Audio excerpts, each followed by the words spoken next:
Connor Zilisch going back-to-back in the NASCAR Xfinity Series, winning his 4th race of the season, definitely making a pretty big case for that Trackhouse number 99. Denny Hamlin getting it done at Dover. Kind of surprised they kept that one going, after 386 laps, rain. I figured they were just going to call it there. Props to them for letting it get finished. I know there was a lot on the line with the in-season tournament. Denny Hamlin back-to-back at Dover. Had some good battles with JGR teammates in this one. He is now tied with Chase Briscoe for 2nd overall in this teammate battle. Chase Briscoe finishing in 2nd position. Ty Gibbs grabbing a top 5 in 5th. Christopher Bell spinning twice while battling for the lead. He comes home in 18th position. Bowman the Showman does it again. He is the top car at Hendrick Motorsports this weekend with his 3rd place finish. Teammate Kyle Larson finishing right behind him in 4th. Chase Elliott also inside the top 10 in 6th position. Was looking like we were going to get all 4 Hendrick Motorsports cars inside of the top 10. William Byron getting caught up in that last caution. He finished down in 31st position. Alright, so for the 2311 and Front Row Motorsports teammate battles, I'm going to keep them on their own unique pages. I don't know how long they're going to be Unchartered for, and all teams are planning on running the full schedule, so I figured I would keep them on here rather than having like 7 cars on the Unchartered page every single week. I hope you understand that. Bubba Wallace finishing in 7th position here. He is closing on Tyler Reddick's lead, still a couple races behind 11 to 8, the teammate battle there. Tyler Reddick finishing in 12th, strong run for him just outside of the top 10. Was flirting with the top 10 most of the day though. Riley Herbst in 24th position, so 35 car doing what it needs to do, getting those top 25s on some of these ovals. All 3 2311 cars inside the top 25. Jumping over to Team Penske now, Ryan Blaney breaking the tie with Joey Logano. He is now up 10-9, getting a top 10 in this one, finishing in 8th position. Logano just a few positions behind him in 14th, 2 positions behind him in the 2 car, Austin Cindric coming home in 16th position at Dover. It looked like Keselowski may have been able to tie Ryan Preece this week, but Chris Buescher extending his absolute dominant lead here at RFK Racing, 12-5-2-4. Buescher in 9th position, Keselowski in 10th, so 2 of these guys inside of the top 10. Ryan Preece getting some good coverage today, showing off how close he is to the bubble. 19th place run for him today, still in the conversation though for that final playoff spot. Both RCR cars inside of the top 15, great day for both of these guys. Kyle Busch just outside of the top 10. Was running pretty strong on this one earlier. You saw the points graphic on the left of the screen. At one point, he was only 16 points out of that last playoff position. Obviously, Bubba Wallace moved up. He moved back. But that just shows what a good run could do for the 8 car here. He is not out of it yet. 11th place run for Kyle Busch. He's up 13-8 on Austin Dillon. The 2nd week in a row, Michael McDowell leading the Spire Motorsports teammate battle. He's extending his lead on these guys. Hocevar and Haley both tied at 6. He is now at 9. Haley getting inside of the top 20 with a 17th place run. Hocevar down in 35th position. Ty Dillon grabbing a 20th place run. He breaks the tie with AJ Allmendinger. He is now up 11-10. AJ Allmendinger couldn't keep the tires from blowing up on this thing today. 37th place run for the 16 car, hurting his chances in the bubble battle. Both of the Legacy Motor Club cars inside of the 20s this week, just like the RCR battle. This is a 13-8 lead for John Hunter Nemechek. Nemechek in 21st position. Eric Jones finishing down in 27th. Zane Smith leading the Front Row Motorsports cars again. He is the first driver to hit double digits in this battle. 22nd place run for him today. Todd Gillen in 25th, just a few spots behind him. Noah Gragson down in 32nd. He was having a very strong run in this one, was caught up in that caution with Christopher Bell and William Byron while competing near the top 10. No standouts in the single car teams today. Ricky Stenhouse Jr. breaking the tie with Josh Berry. He is now up 9-8. Berry in 28th position, Stenhouse in 23rd. 1 spot behind Barry, Cole Custer finishing in 29th position. He has 3 top cars on the season. Cody Ware next to last in 36th, just 1 top car this year.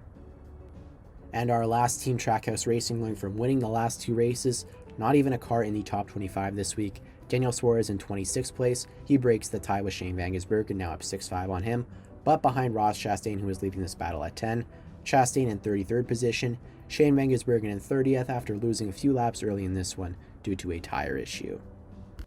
Moving to the manufacturer's table now, Toyota winning their 8th Cup Series race of the season, now just 1 Cup win behind Chevrolet. But Chevrolet more than doubled what Toyota has across all 3 series, thanks to their domination in the NASCAR Xfinity Series this season. Ford still yet to win a race in that series. They have 4 Cup Series wins, 7 across all 3 series. Taking a look back at the Gen 7 winners at Dover, again, this race was traditionally a little bit earlier in the year than it is right now. Denny Hamlin won last year with a round of 8 appearance. Martin Truex Jr. 2 years ago in 2023, also making the round of 8 with his win at Dover. And in 2022, the inaugural season of the next gen car, Chase Elliott, this is one of his 5 wins that led the series. He made the final 4.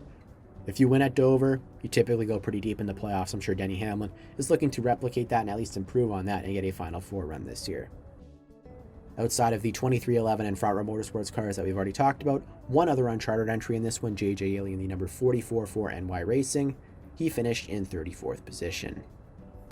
To our pole winners now, Chase Elliott adding himself to this list as the 14th pole winner this season. Technically did not win the pole, he was awarded it from the metric, but in the score and record books, this one goes to Chase Elliott. All 4 Hendrick Motorsports cars now winning poles in 2025.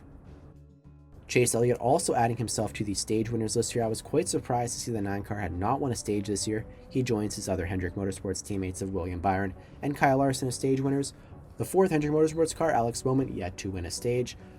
Christopher Bell was the other stage winner in this one. He moves up to 10th on this list with his 2nd stage win of the season. A little bit of movement in the stage points top 10 here. William Byron extending his lead with some good stage points throughout this one. Denny Hamlin jumping Kyle Larson and Tyler Reddick. Larson gaining a spot back on Tyler Reddick here. A little bit of movement between Chase Elliott, Bubba Wallace, and Alex Bowman. Christopher Bell jumping Austin Cindric. He is the last car on this list with 99 stage points. Elliott also moving himself up on the laps led top 5 list. He was not on this list before, had a dominant 200-something laps led race today. He passes Ryan Blaney and Joey Logano, knocking Ryan Blaney out of the top 5. Moving over to the bubble battle now, Tyler Reddick up 140 points. He is still pretty secure here. Bowman with a good run today. He is now plus 47, changing positions with Chris Buescher. Bubba Wallace extending his lead on Ryan Preece, now 16 points up. Preece minus 16, the closest driver to the cut line. Kyle Busch around where he came in at minus 39. Ty Gibbs moving up this list to minus 52. Michael McDowell jumping on this list in place of AJ Allmendinger. He is 77 points back of the final playoff position. Denny Hamlin winning his 5th Xfinity fastest lap point of the year in this one. Completely dominating this category, 5 on the season. McDowell and Larson tied with 3 apiece. A couple other guys at 2. 10 different drivers getting this point through 21 races. So definitely not spread out as much as things like stage wins or pole positions. To our rookie of the race now, Riley Herbst clawing back on Shane Van Gisbergen after a couple of tough weeks here in this category. He is now down just 12-9 after his 24th place run today, 6 positions ahead of Shane Van Gisbergen. To our points movers now, a pair of 3s, and these guys actually swapping positions in the points. Alex Bowman moving up 3 positions in points from 12th to 9th. Ross Chastain, tonight's biggest loser, dropping from 9th to 12th in the point standings. Ross Chastain already locked into the NASCAR playoffs thanks to winning a race this year. Alex Bowman looking to point himself in. A lot of guys adding to their totals in the DNF list in this one. Hocevar, Cody Ware, and Noah Gragson all moving up to 6. AJ Allmendinger, he was at 4, tied with Cole Custer and Denny Hamlin. He moves up to his 5th DNF through 21 races this season. They are all still chasing Ryan Blaney, who has 7 DNFs through 21 races, so 1 out of every 3 races. Ryan Blaney still top 7 in the point standings.